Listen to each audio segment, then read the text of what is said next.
I'd rather be blessed. God mama used to say, all the glitters ain't gold. I'd rather be blessed. I'm so thankful for everything God's done for me. He already gave his son so I could claim eternity. To top it off, I get love from my friends and family. But the devil still try to sell me dreams about a bigger life with some better things, like on the limelight, living a good life, sold out shows, performing in spotlight. Can't walk without getting harassed by a fan asking you for an autograph. On a tour, traveling from place to place. You can eat your meals off a bigger plate. Hello, and welcome to another episode of The Law According to Leonard, the Wesley T. Leonard talk show emanating from the Southside Church of Christ in the city beautiful of Orlando, Florida. We're glad you're here. Today's guests are members of the Southside Church of Christ, and today's theme for this show is being a single parent in a Christian church. We have as our guest, featured guest, Anitra Alexander to my far right, and in the middle, Carrie Hollingsworth. Not only are they single parents, they're both faithful members of our congregation, and they both are members of the world-renowned singing group, a cappella group we have here at Southside Revelation. Good evening, ladies. How are you doing? Well, doing very well. Yeah. Anitra, if you don't mind, give us a brief background and who you are, where you're from, and how long you've been at the Southside Church of Christ. Well, again, I'm Anitra Alexander. I am from Orlando, born and raised, and I've been with Southside since 2008. Excellent, excellent. Carrie Hollingsworth. Hi, I am Carrie Hollingsworth, and I have been at Southside since 2004. Excellent, excellent. And both of you are single mothers. Yep. And I believe both of you have sons. Mm-hmm. I thought it not be robbery to explore in today's dynamics, the 21st century, where we have so many single parents in the church and many blended families in the church. I thought it'd be a good to explore your thoughts, your feelings on being a single parent and what, if anything, the church can do more to enhance and help you as you continue this duplistic role of being single mother and a Christian woman. As a matter of fact, I want to ask you, what are the challenges of being both a Christian and a single parent at the same time? Sister Hollingsworth. I think my biggest challenge, honestly, is forgiveness. Mm-hmm. Because as a Christian, I know I'm supposed to forgive, let it go, and never. Well, who bring it you up. mad at? I won't say mad, just disappointed in my son's father's amount of presence. Okay. It's not where I would like it to be. It could be stronger. But, we're supposed to, forgive, let things go, and never bring it up, that kind of thing. But, I'll be honest. We can be cordial, and I don't, throw it in his face. But the thoughts, still come up. So I haven't really let it go in the sense of the way the Christian is supposed to let it So go. you're challenged with forgiveness and being a single parent? Mm-hmm. The way this developed and has evolved has left you somewhat jaded? Yeah, and even sometimes, with myself, forgiving yourself is another thing that can be tough because, essentially, you made a choice. Right. And, you have to, take responsibility and, just do better on the other side. As your minister and your pastor and your friend, I like to counsel people, and hopefully and prayerfully there's an atmosphere conducive at this church where we begin to understand that forgiveness is immediate, but healing takes time. Mm-hmm. And forgiveness is more for you than for him. Right. It releases him of the penalty, but it releases you of the burden. Mm-hmm. Because often we carry the guilt, the burden, the anger, the angst, the anxiety, and the frustration of when we've been injured. Mm-hmm. But if you can ever let that go, it puts you in a more powerful position to be a better mother and a better Christian. So that's one of your challenges of the dynamics of this situation of being single, right. Correct? Mm-hmm. Sister Anitra, what would you say are your challenges of being both a Christian and a single parent? My challenge is not having someone to bounce it off of, not being able to pass off. So when I get home from work, I have to sit down and do homework. I have to prepare dinner. I have to get him ready for the next day, and I have to make sure that I have him in a position where he knows that he's loved, where he knows that I'm not angry, but I don't have someone to pass the baton to. I'm having to do everything. So that's challenging, but at the same time, it's challenging as a Christian because you want to be an example. Right. But people look at it from the outside and they think it's easy when it's really not. So the best thing I've done is to keep him in this environment, thanking God for a loving environment here at Southside when it comes to the single parent. So for me, it's just not having the ability to pass the baton to someone else. So you're not able to clock out.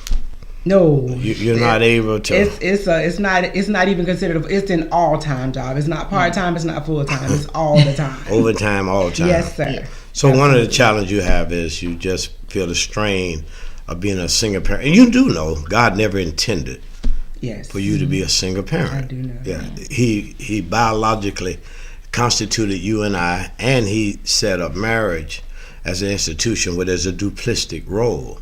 Right. The father, the mother, you help with this, he helps with that. And so when we break that paradigm, then we sometimes face these challenges that I'm glad that you're honest enough to admit that happen. Do you feel, in lieu of the fact that you're, what you say, not full-time, but all the time. So when you need a break, when you need to be able to find some solace and some me time, what do you do? How do you have parents that help you, grandparents, friends?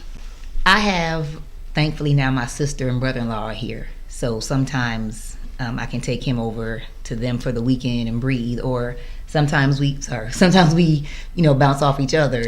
If she's going somewhere with her son and mine can go along, great. Or other friends in the church sometimes have weekends where, hey, so and so can come over, we're doing this. Right. So I take those opportunities whenever they come, but I never really want to just come to them and say, hey, can you take him for the weekend? Because again, I have to deal with this situation, and I don't always want to approach others and say, can you help alleviate my situation? As a Christian, we all fall short.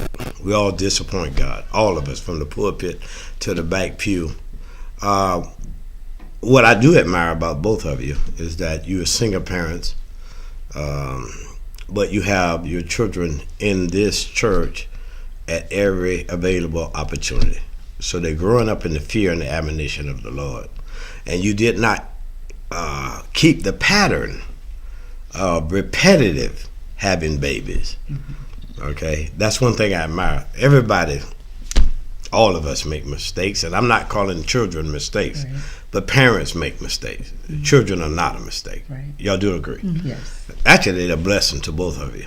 Absolutely. But you didn't keep down the same path. My dad always said, son, if you're in a hole and you want to get out, the first thing you got to do is stop digging. Yeah, you got to stop digging. And so you stop digging, and now you're back up the surface. What are the challenges of dating as a Christian single mother? Because I'm assuming that everybody is not on the radar as a potential spouse. Or are they? Absolutely not. Okay. For me, the challenge is I have a son.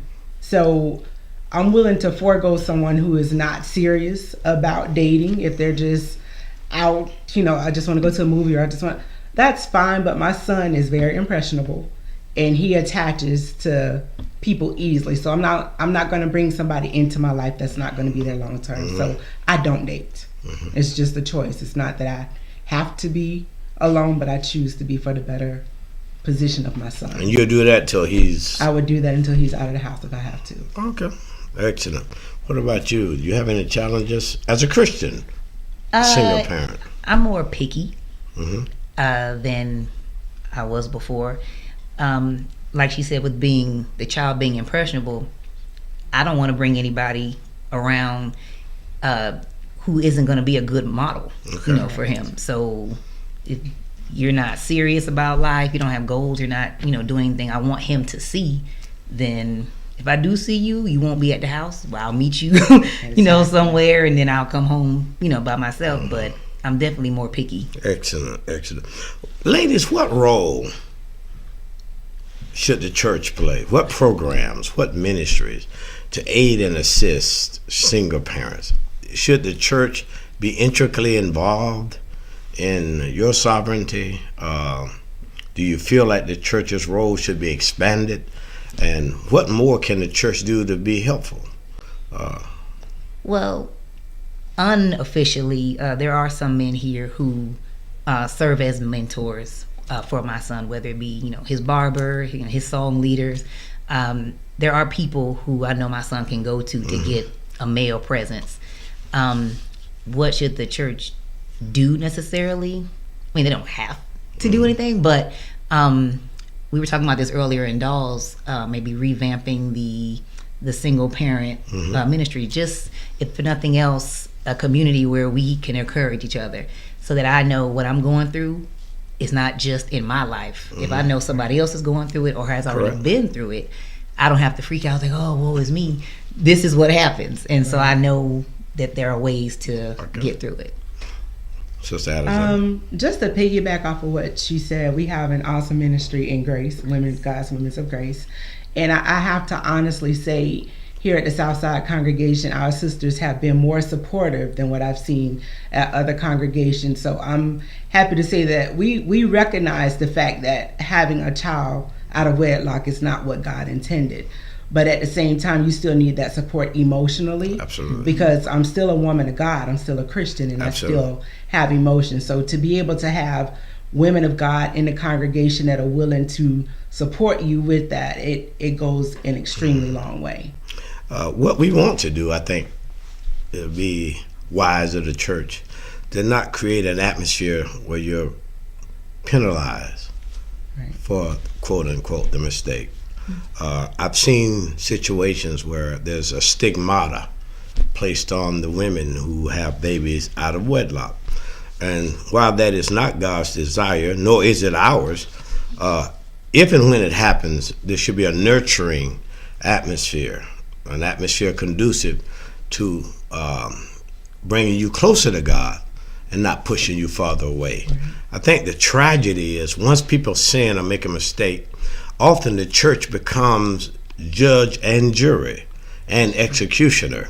And so sometimes by our elitist, pseudo-sophisticated, pseudo-sanctified attitude, people don't feel comfortable. They don't feel like they fit in. That is certainly not what we want to do here at Southside. And I'm hoping and trusting that both of you all still feel very comfortable after you had your children, and we want to rear them in an atmosphere where they become good Christian young men and make you proud and the Lord proud and the church proud. Let me ask you, the last thing I want to deal with today is, what advice, if you had a platform, what advice would you give young women before they are in this situation and even after they're in this situation? In other words, if you could talk to them at 16, 18 years old, and you had that platform, what advice and counsel would you give to young women who've yet to get to the point where you are? No, I was really clearing my throat. Wasn't throwing shade. For those who aren't already with child and are still just in the dating or relationship phase, watch actions or follow actions more than you follow that fluttery butterfly feeling. A man who, in my opinion, I'm not married, but a man who will love you and show you those good behaviors before something happens will, I think, more than likely be the kind of man you want to have a child with. Don't go by, oh, he makes me feel this way, he says this. Actions are better, because what I thought was going to happen, didn't happen. And there are signs, we don't always follow them, but watch. You run through the stop sign. Yes. Yeah, you run through. Pay attention to the signs and don't feel bad about acknowledging them. I mean, like my daddy tell me, there'll be another one. You may not think so, but yeah, don't try to attach yourself to someone who gives you that feeling. Well, noted, a good friend of mine once told me men are like baby teeth. They come and go.